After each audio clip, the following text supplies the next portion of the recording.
The skyline of London, timeless and unwavering, stretches out beneath a canopy of impenetrable, ink-black clouds. Clouds that seem to rise from the very bowels of the earth, thick with menace. These aren't the usual clouds of weather or of passing storms.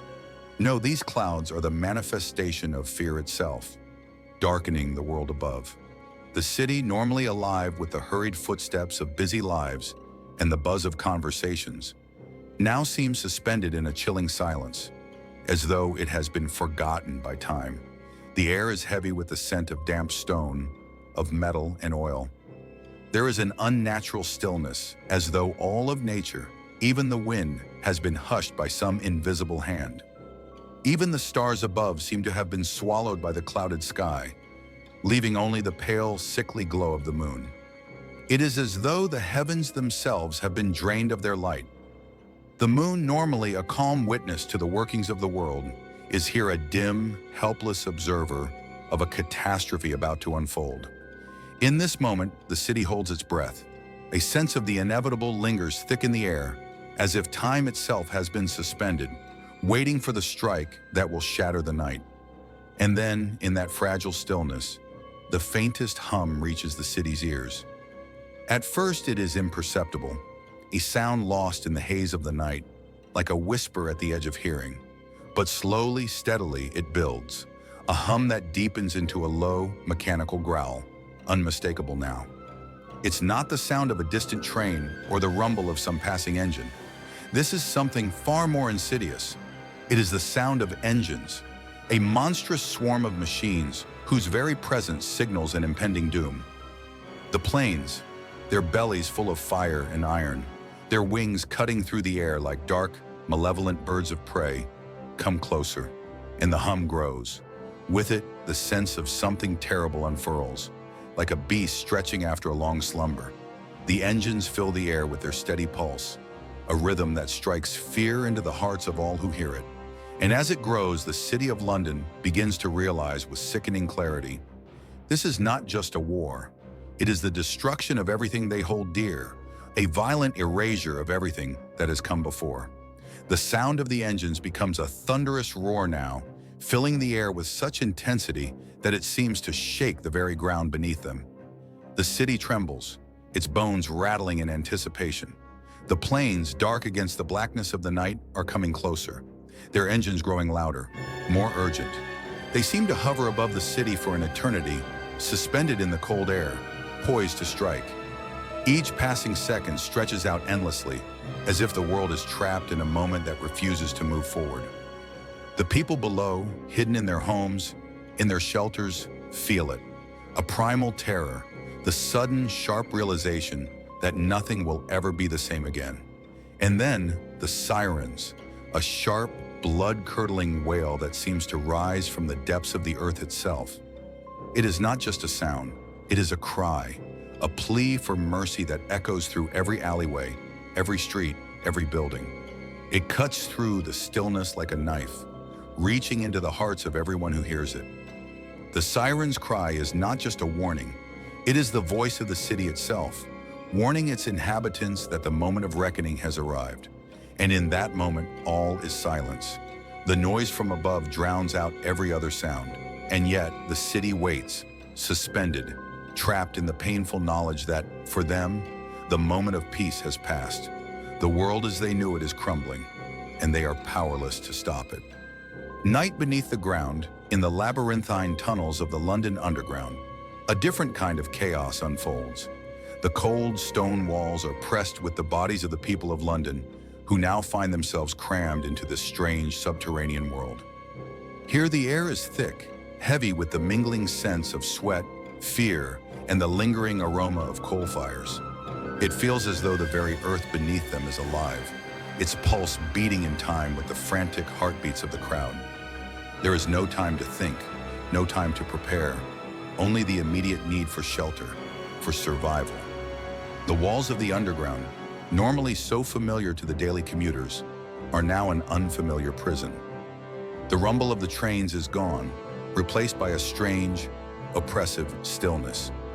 People who would have never spoken to one another, who would have passed each other by in the rush of everyday life, are now pressed together, their bodies close in the darkness, their shared fear binding them in a silent communion. The pregnant silence between the explosions is deafening. Faces pale with fear and weariness stare into the dim light, eyes wide and lost in the terror of the moment.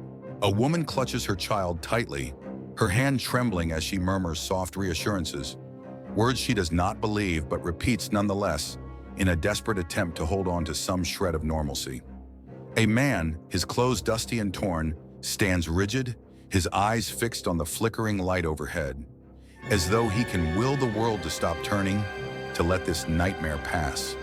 Around them, others huddle together in quiet desperation, as if the very act of being close to someone, anyone, will provide some sort of shield against the terror that now surrounds them. The silence of the underground is both a blessing and a curse. It is a shelter, a refuge from the bombs that fall above, but it is also a tomb. There is no escape. The sound of the engines above seems to press down upon them like a physical weight, and each tremor of the ground beneath their feet sends a fresh wave of panic through the crowd. The very air in the tunnels grows warmer, heavier, as though the earth itself is struggling to breathe beneath the strain of this violence. The people wait, their hearts hammering in their chests, eyes darting nervously as the distant sounds of bombs exploding above grow louder, closer, filling the space with an unbearable tension. There is no talking now, only the rustling of clothes, the soft sobs of the children, the quiet murmur of whispered prayers. And yet, in this waiting, in the thick, oppressive silence, something shifts. Some part of the city's soul rises here, beneath the earth, in this place of dark refuge.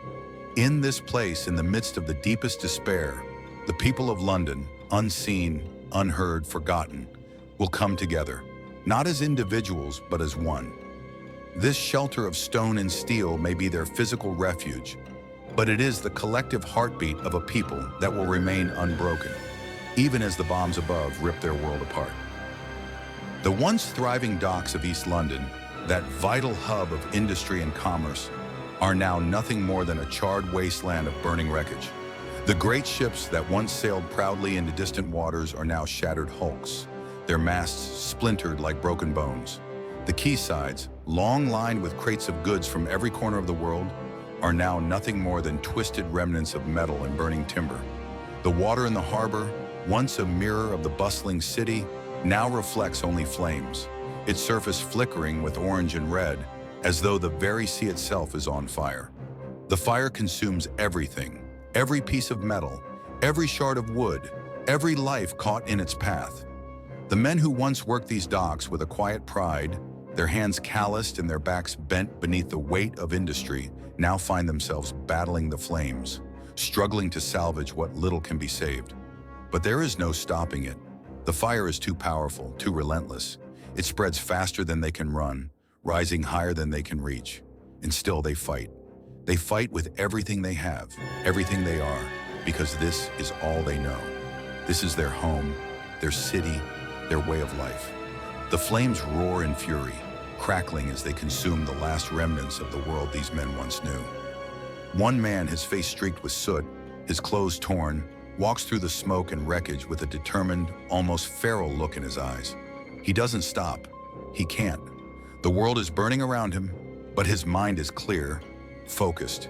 He reaches down, pulling a body from the wreckage. Someone he doesn't know, someone who will never rise again. But he does not hesitate.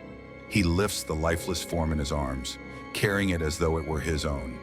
He moves with purpose, with a kind of grim determination that speaks not of heroism, but of simple, raw survival.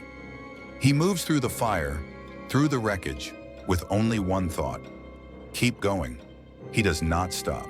He does not break. The world is falling apart, but in this moment, he is still standing.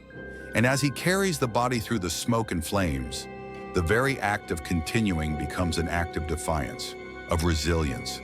The fire may burn everything else, but it cannot take away their spirit.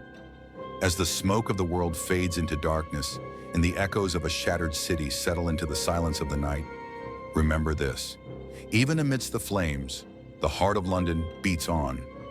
If you believe in the resilience of a people who refuse to be broken, like subscribe, and add your voice to the story of survival.